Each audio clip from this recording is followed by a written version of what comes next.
السلام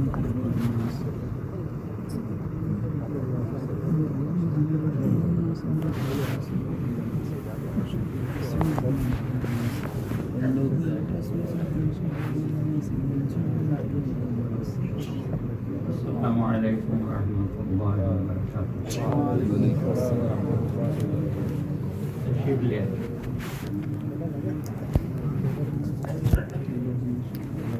بسم اللہ الرحمن الرحیم، نحمدہ ونصلی علی رسولہ الکریم، اما بعد۔ میرے محترم بزرگوں، بھائیوں اور دوستوں،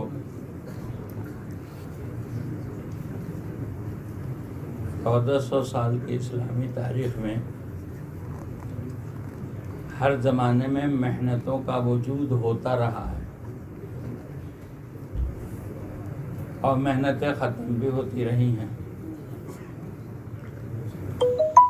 ان محنتوں کے پروان چڑھنے کے اسباب کیا ہیں اور ان محنتوں کے ختم ہونے کے اسباب کیا ہیں؟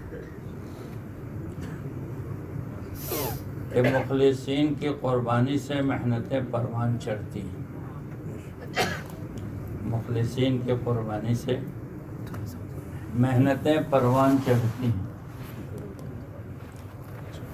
اور اغراض پرستوں پر رکھ کر محنت ختم ہوتی ہے۔ اللہ ہم کو اور آپ کو ان مخلصین میں سے بنائے جن پر رکھ کر کام پروان چڑھتا ہے، اور اللہ پاک ہمیں ان اغراض پرستوں میں نہ بنائے جس پر رکھ کر اللہ پاک کسی محنت کو ختم کرتے ہیں۔ ایک تو کام ہے اور ایک کام کرنے والا عملہ ہے، ساتھی ہیں ہمارے۔ کام کی حفاظت بھی ہونی ہے اور کام کرنے والے ساتھیوں کی حفاظت بھی ہونی ہے، یہ دونوں اہم چیز ہے۔ یہ کہا گیا ہے کہ کام کی حفاظت اس طرح کرو جس طرح تم اپنی کنواری لڑکیوں کی حفاظت کرتے ہو۔ کام کی حفاظت اس طرح کرو جیسے تم اپنی کنواری لڑکیوں کی حفاظت کرتے ہو۔ تو کام کی حفاظت اور جو عملہ ہے کام کرنے والا، اس کی حفاظت۔ کام کی حفاظت زندگیوں کا دین ہے۔ زندگیوں کے دین سے کام محفوظ بھی ہوتا ہے اور کام پھیلتا بھی ہے۔ زندگیوں کے دین سے بہتر کام کی حفاظت کا اور کام کی اشاعت کا دوسرا کوئی ذریعہ نہیں ہے۔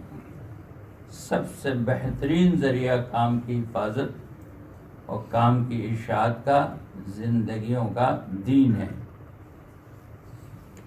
اور زندگیوں کا دین حقیقت کے ساتھ، صفات کے ساتھ، تو اس کی حقیقت ہوگی تو یہ کام محفوظ بھی ہوگا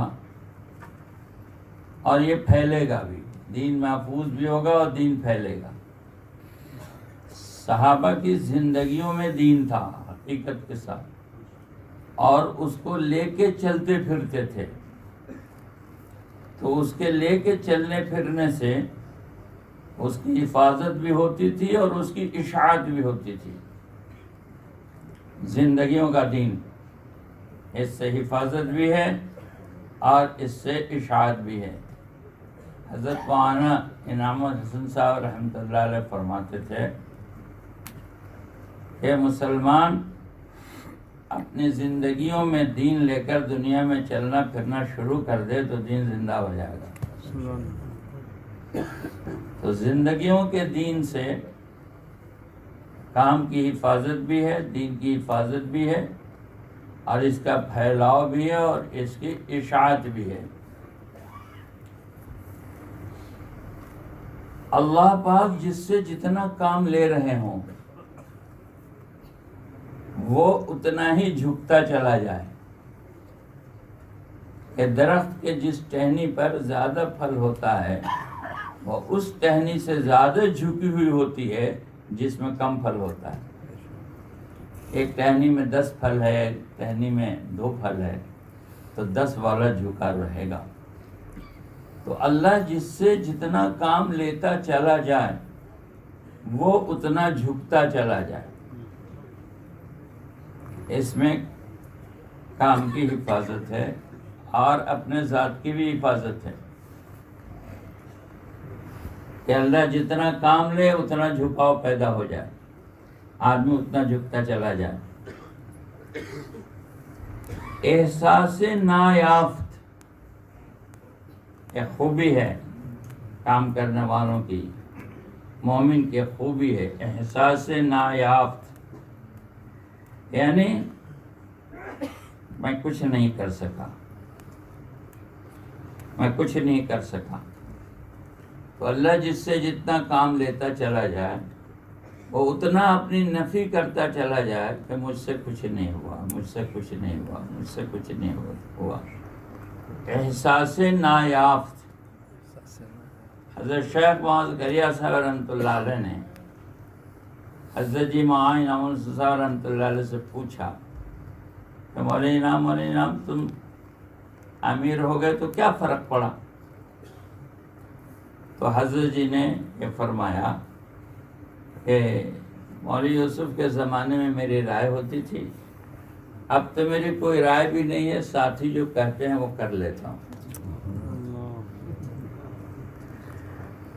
حضرت جی رحمۃ اللہ علیہ اکثر اس بات کو رویا کرتے تھے کہ دنیا میں جتنا بگاڑ ہے اس کا ذمہ دار اکیلا میں ہوں، یہ میری وجہ سے. اللہ والوں کی ایک کیفیت ہوتی ہے جس میں اللہ والے یہ سوچتے ہیں کہ میں بدترین خلائق ہوں، میں بدترین خلائق ہوں، مجھے زمین کے اوپر رہنے کا حق نہیں ہے، مجھے زمین کے اندر ہونا چاہیے. مجھے زمین کے اوپر رہنے کا حق نہیں ہے، مجھے زمین کے اندر ہونا چاہیے. میں بدترین خلائق ہوں کہ آدمی اللہ کا ولی نہیں ہو سکتا جب تک کہ کتے اور سور سے بھی اپنے کو بدتر نہ سمجھے. اللہ اکبر. آدمی اللہ کا ولی نہیں ہو سکتا جب تک کہ کتے اور سور سے بھی اپنے کو بدتر نہ سمجھے. حضرت تھانوی رحمۃ اللہ علیہ نے لکھا ہے کہ غیر مسلموں سے اپنے کو بدتر سمجھو حال کے اعتبار سے، اور مسلمانوں سے اپنے کو بدتر سمجھو معال کے اعتبار سے، اور جانوروں سے اپنے کو بدتر سمجھو کہ وہ مٹی بنائے جائیں گے، جہنم میں نہیں ڈالے جائیں گے. ایمان پر موت ہوگی کہ نہیں ہوگی یہ کوئی نہیں جانتا. ایمان پر موت ہو گئی تو ہم کامیاب ہیں، اور ایمان پر موت نہیں ہوئی تو کافر مشرک ہم سے بہتر ہے کہ پوری زندگی اسلام پہ رہے اور ایمان پر موت ہو. اللہ کو کون سی بات پسند ہے اور کون سی بات ناپسند ہے یہ ہمیں معلوم نہیں، اسی لیے کسی مسلمان کو ہم اپنے سے کمتر نہیں سمجھیں گے. کہ مسلمان کو کمتر سمجھنا یہ تو گناہ کبیرہ ہے، حرام کے درجے کا گناہ ہے کسی کو کمتر سمجھا جائے. حضرت تھانوی رحمۃ اللہ علیہ فرماتے ہیں کہ جو ایسا کسی نہ کسی کے اپنے آپ کو مشورے کے تابع بنا کے چلے، اپنے آپ کو مشورے کے تابع بنا کے چلے، کام کرتے کرتے کرتے کرتے کرتے کرتے اگر یہ جذبہ بن رہا ہے کہ اب میرا مشورہ کون کرے گا، مجھ سے پرانا کون ہے، یہ باتیں سنائی دیتی ہیں، نکل جاتی ہے زبان سے کبھی کبھی، اللہ ہمیں معاف کرے. آمین. میں تو سب کا مشورہ کرتا ہوں، میرا مشورہ کون کرے گا، ہمیں کس سے مشورہ کروں. تو حضرت تھانوی رحمۃ اللہ علیہ نے فرمایا کہ مشورے کے تابع ہو کے چلو. مفہوم یہ ہے آپ کی بات. جو اتنا بڑا ہو جائے ایک تائے روزگار کہ اس سے بڑا دنیا میں کوئی نہ ہو، وہ کیا کرے کہ وہ اپنے چھوٹوں کو مشورے سے چلے. اور اس پر نص بیان کیا کہ حضور صلی اللہ علیہ وسلم سب سے بڑے ہیں، صاحب وحی ہیں، صحابہ آپ سے چھوٹے ہیں، آپ صحابہ سے مشورہ کرتے تھے، اپنے چھوٹوں سے مشورہ. اور صحابہ کہتے ہیں کہ ہم سے رائے لی جاتی تھی تو ہم کہتے تھے کہ یہ وحی ہے یا اس میں رائے دینی ہے. اگر وحی ہوتی تھی تو ہم رائے نہیں دیتے تھے، وحی میں کوئی رائے نہیں. اور رائے مانگی جاتی تھی تو ہم رائے دیتے تھے. اور ہم نے حضور اکرم صلی اللہ علیہ وسلم کو سب سے زیادہ اپنے رائے سے پیچھے ہٹتے ہوئے دیکھا. ساتھیوں کی رائے آئی، ہاں ایسے ہی کر لو. صحابہ کہتے ہیں کہ ہم نے سب سے زیادہ حضور اکرم صلی اللہ علیہ وسلم کو اپنی رائے سے پیچھے ہٹتے ہوئے دیکھا. حضرت علیہ السلام رحمۃ اللہ علیہ فرماتے تھے کہ اس کام کے مقاصد میں سے ایک مقصد ہے علماء اور عوام کا جوڑ. حضرت علیہ السلام رحمۃ اللہ علیہ فرماتے تھے کہ پہلے آدمی علماء سے کٹتا ہے، امت علماء سے کٹتی ہے، پھر کٹی کٹائی امت کٹتی ہے. کام کی نگرانی اور کام کی سرپرستی کے لیے علماء اور صلحاء کے ہم محتاج ہیں، اس لیے کہ ان کے قلب پر قرآن اور حدیث کے نور سے حق واضح ہو جاتا ہے. علیہ رحمۃ اللہ علیہ اپنی پوری زندگی میں دعوت کی اس محنت میں علماء کو مطمئن کرتے رہے، ان کی تائید لیتے رہے. اس کام میں عوام زیادہ ہے، علماء کی نگرانی ہوگی تو کام نصوص پر رہے گا اور نصوص سے چلے گا، ورنہ ہمیں پتہ بھی نہیں چلے گا، ہم نصوص سے ہٹ جائیں گے. یہ ہوتا رہتا ہے ہر زمانے میں، کیونکہ چلنے والا طبقہ عوام کا ہوتا ہے، اکثریت عوام کی ہوتی ہے چلنے والا. اور جو کام کتاب و سنت سے ہٹ جائے گا، نصوص سے ہٹ جائے گا، اس کے اندر کی طاقت نکل جائے گی. شکل ہوگی، طاقت نہیں ہوگی. باہر سے ڈھانچہ دکھائی دے گا، بہت مضبوط اور زبردست ڈھانچہ دکھائی دے گا، لیکن اندر سے روح نکلی ہوئی ہوگی، بے جان لاش ہوگا اگر قرآن سنت سے ہٹ گیا، نصوص سے ہٹ گیا. تو نصوص سے کرنا اور نصوص پہ رکھنا، اس لیے علماء کی نگرانی اور اہل اللہ کی سرپرستی ضروری ہے تاکہ کام نصوص پہ رہے. اس کی حقیقت اس وقت کھلے گی جتنا ہی نصوص پہ رہے گا. مولانا الیاس صاحب رحمۃ اللہ علیہ کو بہت اہتمام تھا اس کا، جی، ایک ایک سنت کو زندہ کرنے کا. کہتے تھے میرا کام صرف کلمہ نماز کی محنت نہیں ہے، جميع ما جاء به النبی صلی اللہ علیہ وسلم، جو کچھ رسول اللہ صلی اللہ علیہ وسلم لے کر آئے اس سب کو زندہ کرنے کی محنت. پورے دین، پورا دین پوری دنیا میں قیامت تک کے لیے زندہ ہو جائے، یہ ہماری محنت کی منزل ہے. پورا دین پوری دنیا میں قیامت تک کے لیے زندہ ہو جائے، اس کو سامنے رکھ کے چلنا ہے. تو ایک تو کام کی حفاظت ہے جو نصوص سے ہوگی، اور دوسرا اپنے ساتھیوں کی حفاظت. یہ کام اجتماعی اور عمومی ہے، کام اجتماعی ہے اور عمومی ہے. تو اجتماعی اور عمومی کام میں اصل ساتھی ہیں، اصل کام کرنے والا عملہ ہے. ذمہ دار جتنا اپنے عملے کو سنبھال کے رکھ لے، اتنا سنبھال کے رکھ لے، ہاں، کہ کام کا صحیح رخ یہ ہے کہ ذمہ دار مشورے کے تابع ہو، شورا کے تابع ہو، مشورے کے تابع ہو، اور کام کا غلط رخ یہ ہے کہ ذمہ دار کے تابع شورا ہو۔ ایک مرتبہ قرآنوں میں حضرت جی کی بات ہوئی، اس زمانے میں عنوان دیتے تھے کہ اس پر کون بات کرے گا، تو حضرت جی کے ذمہ تھا اخلاص پہ بات کریں۔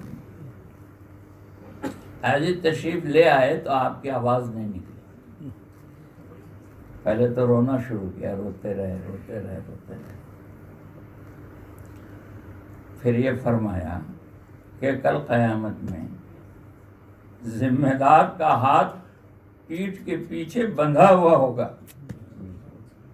کل قیامت میں ذمہ دار کا ہاتھ پیٹھ کے پیچھے بندھا ہوا ہوگا، اور اس سے منہ کے بل گھسیٹ کر لایا جائے گا اللہ کے سامنے، اور اس سے امت کے جان مال کا سوال ہوگا۔ ذمہ دار کا ہاتھ پیچھے بندھا ہوا ہوگا اور اس سے گھسیٹ کے لایا جائے گا منہ کے بل، اور امت کے جان مال کا سوال ہوگا کہ کہیں ہم اپنے جذبات کی وجہ سے امت کا جان مال ضائع تو نہیں کر رہے ہیں، غلط استعمال تو نہیں کر رہے ہیں۔ یہ کام کرنے والا عملہ ہے، ساتھی ہے، ان کی قدر اپنے گھر کے لوگوں سے زیادہ ہونی چاہیے، اپنی اولاد سے، اپنے گھر کے لوگوں سے زیادہ ہونی چاہیے۔ یہ اس عملے کی قدردانی ہے، تبھی ہم اس عملے سے کام لے سکتے ہیں کہ یہ ہم کو محبوب ہو اپنی اولاد سے زیادہ۔ حضور اکرم صلی اللہ علیہ وسلم نے ایک مرتبہ دعا کیا حضرت عائشہ صدیقہ رضی اللہ تعالیٰ عنہ کے لیے، اللہ تمہارے اگلے اور پچھلے، ڈھکے اور چھپے سب گناہوں کو معاف کر دے، تو خوشی میں لوٹ پوٹ ہو گئی۔ آپ صلی اللہ علیہ وسلم نے فرمایا بہت خوش ہو گئی عائشہ، کہنے لگی آپ اللہ کے نبی ایسی دعا ہمارے لیے کی، کیسے نہیں خوش ہو جاؤں؟ فرمایا یہ دعا جو تمہارے لیے آج ایک بار کیا ہوں زندگی میں، امت کے لیے روزانہ 5 بار کرتا ہوں، امت کے لیے روزانہ 5 بار کرتا ہوں۔ ہمارا عملہ ہمارے ساتھ اس وقت جڑا رہے گا جب اس کی قدردانی ہوگی۔ اپنے لیے عزیمت، ساتھیوں کے لیے رخصت، اپنے لیے عزیمت، ساتھیوں کے لیے رخصت، کہ ہم آپ کو بھیجا گیا ہے آسانیاں پیدا کرنے کے لیے۔ رسول اللہ صلی اللہ علیہ وسلم سے یہ کہا گیا آپ کو بھیجا گیا ہے آسانیاں پیدا کرنے کے لیے، دشواریاں مت پیدا کیجیے، آسانیاں پیدا کیجیے۔ یہ کہا گیا آپ سخت ہوتے تو یہ آپ سے چھٹ جاتے اور بھاگ جاتے، آپ سخت ہوتے تو یہ چھٹ جاتے، بھاگ جاتے۔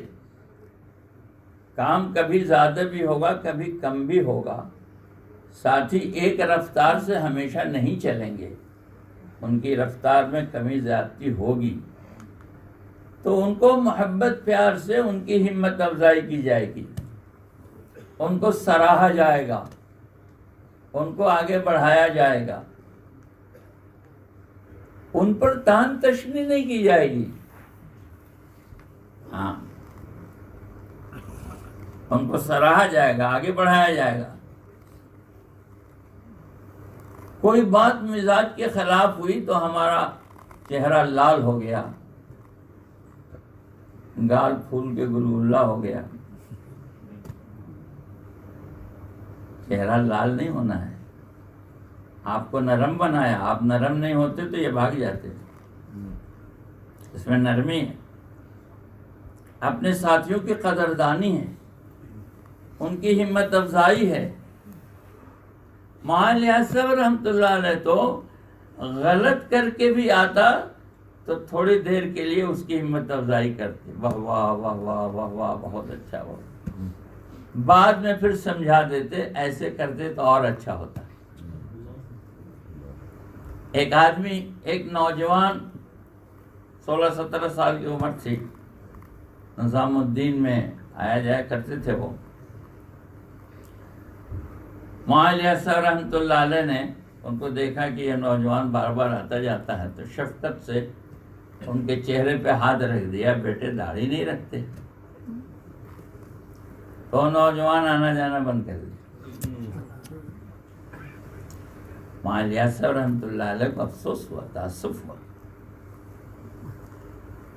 کیا فرمایا؟ کچے توے پر روٹی رکھ دی، کچے توے پر۔ مولانا الیاس صاحب رحمۃ اللہ علیہ دلی میں اس نوجوان کی دکان تھی، پھر ان کے دکان پر گئے، پھر ان سے معذرت کی، معافی مانگی، بیٹا ہم سے غلطی ہو گئی، تم آیا جایا کرو، آنا جانا مت چھوڑو۔ پھر وہ آتے جاتے رہے۔ آپ میں سے بہت سے لوگ ان کو جانتے ہیں، اب دنیا میں نہیں ہیں۔ پھر ملک تقسیم ہوا، کراچی چلے گئے، پھر کراچی کے ذمہ دار تھے وہ۔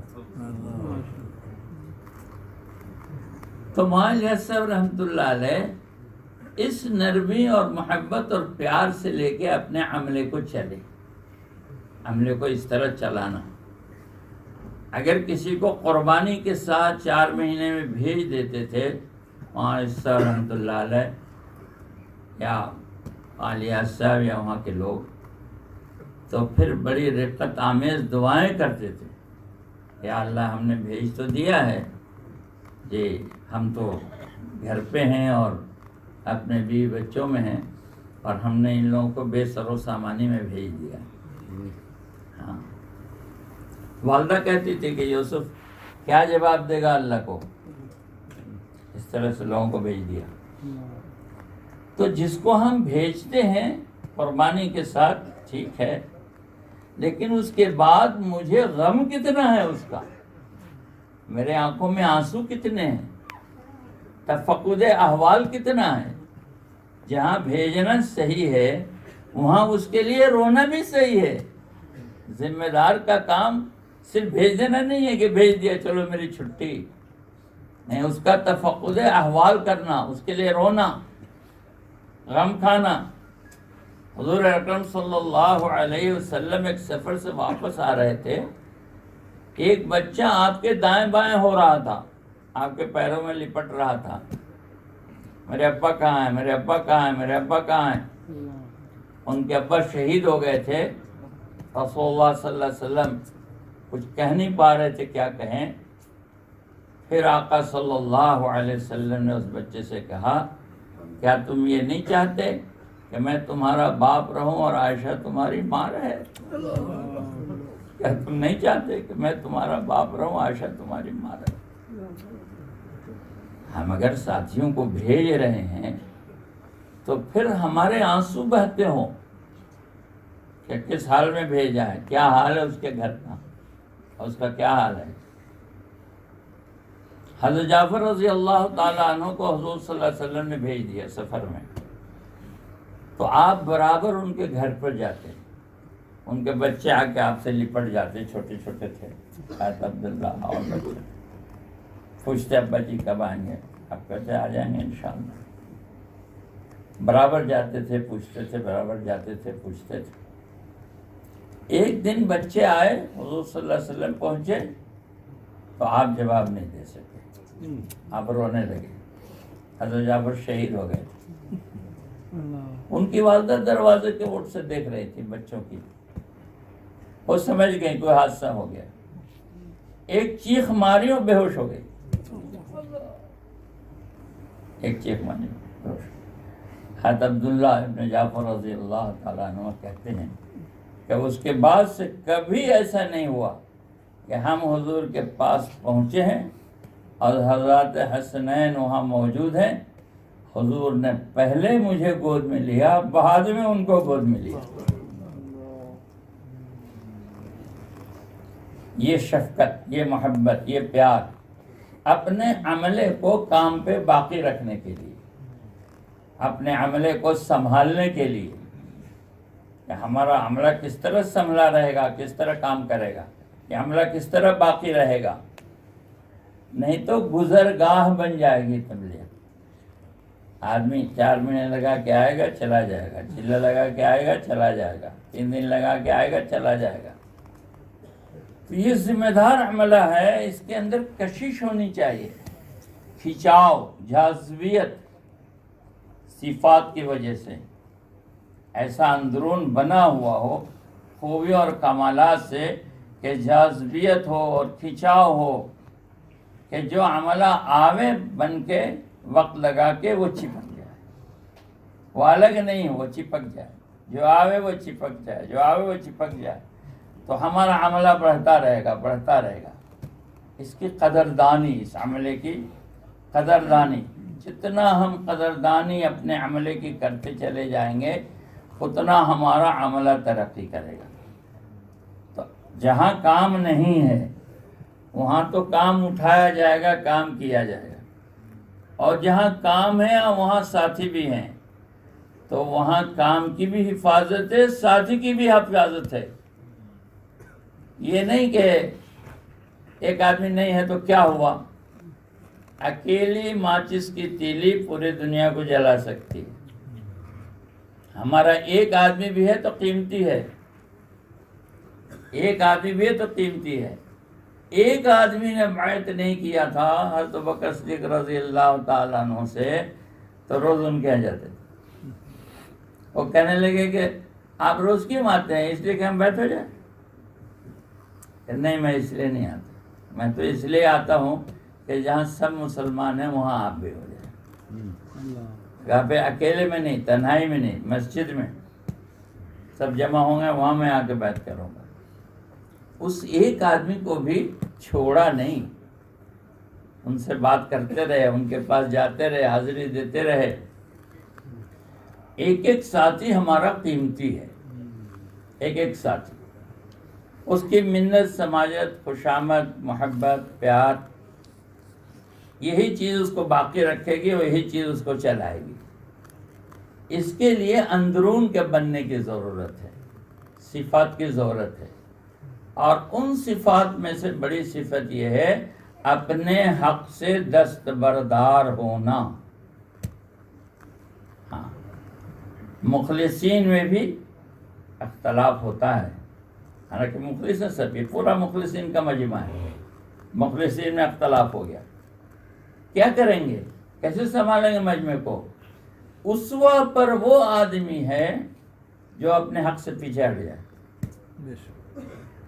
وہ اسوہ پر جو اپنے حق سے پیچھے ہٹ جائے، اپنے حق کو چھوڑ دے۔ ہاں، سب سے مشکل کام ہے مفادات کی قربانی، اجتماعیت کے لیے مفادات کی قربانی، تاکہ اجتماعیت بحال ہو جائے، اس کے لیے مفادات کی قربانی۔ اس سے ساتھی ہمارے جمع رہیں گے، ساتھی جمع رہیں گے، کیونکہ یہ عمومی اور اجتماعی کام ہے۔ تو عمومی اور اجتماعی کام میں اپنے عملے کو سنبھال کے رکھنا یہ سب سے نازک چیز ہے۔ ہم کچھ بھی کہہ دیں گے، میرا کوئی کیا کرے گا، میں تو ذمہ دار ہوں، اجتماعیت ٹوٹ جائے گی، اجتماعیت ٹوٹ جائے گی۔ تو اجتماعیت پر باقی رکھنے کے لیے اپنے حق سے دستبردار ہونا، اور اجتماعیت کے لیے مفادات کی قربانی، کہ اجتماعیت مفادات کی قربانی سے ہوتی ہے۔ ہم مفادات کی قربانی دیں گے، اپنے حق سے ہٹ جائیں گے۔ حسن رضی اللہ تعالیٰ عنہ حق پر تھے، لیکن اجتماعیت کے لیے اب حق سے ہٹ گئے، حق پر تھے، قربانی دے دیا۔ تو اجتماعیت کے لیے قربانی دینا اس وقت میں الحمدللہ اللہ نظر بد سے بچائے۔ آپ کے ہاں انگلینڈ میں جو شکل ہم لوگ دیکھ رہے ہیں پہلے بھی آنا ہوا تھا، اب بھی آئے ہیں، بہت قابل مبارکباد ہے۔ اللہ اس کو نظر بد سے بچائے۔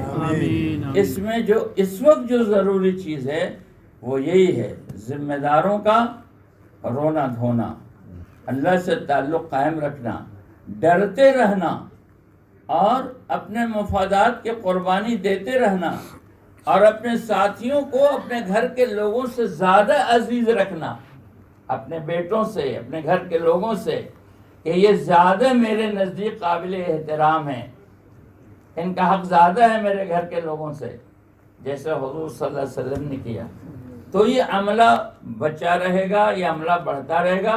ہم اس سے غفلت میں نہ آویں کہ کوئی آنکھ ہمیں دیکھ نہیں رہی ہے، شیطان مستقل ہے، نفس مستقل ہے، اس کو یہ چیز بھا نہیں رہی ہے، وہ خوش تھوڑی ہے اس سے کہ اتنا کام ہو رہا ہے، وہ تو داؤ پیچ میں لگا ہوا ہے کہ کب موقع ملے کہ ان میں سے کسی کو ہم کچوکا مارے اور گڑبڑ کر دیں، ان کی اجتماعیت ٹوٹ جائے۔ تو شیطان تو مستقل لگا ہوا ہے اور اکساتا رہتا ہے۔ تو شیطان نفس اندر ہے تو اس کا علاج باہر ہے، اور شیطان باہر ہے تو اس کا علاج اندر ہے۔ نفس اندر ہے، اس کا علاج باہر ہے، اس کا علاج مجاہدہ ہے۔ نفس اندر ہے، اس کا علاج مجاہدہ ہے، اور شیطان باہر ہے، اس کا علاج استغفار ہے، توبہ ہے۔ اپنے آپ کو گنہگار سمجھ کر، چھوٹا سمجھ کر، ساتھیوں کے سامنے بچھ کر اپنے آپ کو چلاتے رہنا۔ اللہ تعالی مجھے بھی قبول فرمائے اور آپ کو بھی قبول فرمائے۔ السلام علیکم ورحمۃ اللہ۔ وعلیکم السلام ورحمۃ اللہ وبرکاتہ۔